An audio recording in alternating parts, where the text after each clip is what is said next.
Teni gülden beyaz yürüyor, saadeti kokunda sesin. Kevser'e attı beni, gülüşü hatıratül kuds.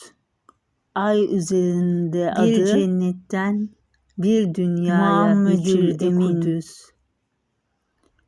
Cenabı Kudüs'ü, Cenabı ya Teala ve Ala bir Kabe Resul'e aşık hadiste görürüz.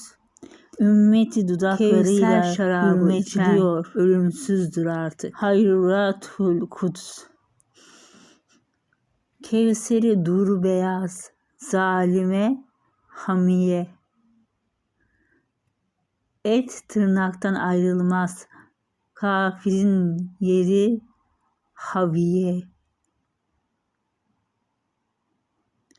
Muhakkak göğsündeki canan Mahmudu Maksudiye.